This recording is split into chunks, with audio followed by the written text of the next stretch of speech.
বিসমিল্লাহির রহমানির রহিম। সুপ্রিয় চাকরি প্রত্যাশী ভাই ও বোনেরা, আজকে আমরা যে অঙ্কটি সমাধান করতে যাচ্ছি সেটি 20তম বিসিএস এর একটি অঙ্ক। পিতার বর্তমান বয়স পুত্রের বয়সের 4 গুণ। 6 বছর পূর্বে পিতার বয়স পুত্রের বয়সের 10 গুণ ছিল। পিতা ও পুত্রের বয়স বর্তমান বয়স কত? তো আমরা সমাধানে চলে যাব।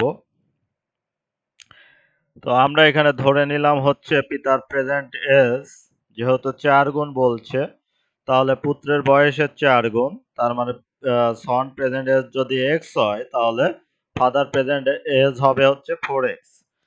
তারপরে আমরা এখন শর্ত অনুযায়ী কি করলাম, এখানে বললো 6 বছর পূর্বে পিতার বয়স পুত্রের বয়সের 10 গুণ ছিল। তো এখানে আমরা একটি সমীকরণ তৈরি করতে পারি। যেহেতু এখানে বললো 6 বছর পূর্বে পিতার বয়স পুত্রের বয়সের 10 গুণ ছিল, তাহলে আমরা যদি এই 4x থেকে, এটা তো পিতার বর্তমান বয়স, এখান থেকে যদি 6 বছর পূর্বে চলে যাই, তার মানে আমাকে কি করতে হবে, এখানে বিয়োগ করতে হবে হচ্ছে -6।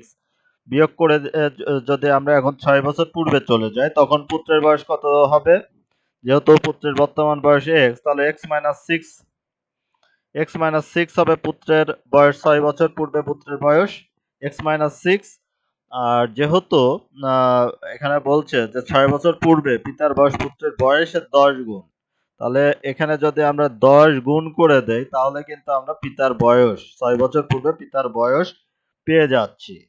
তাহলে এখানে এইভাবে একটি সমীকরণ তৈরি করলাম, তারপর একটি ক্যালকুলেশনে আসলাম।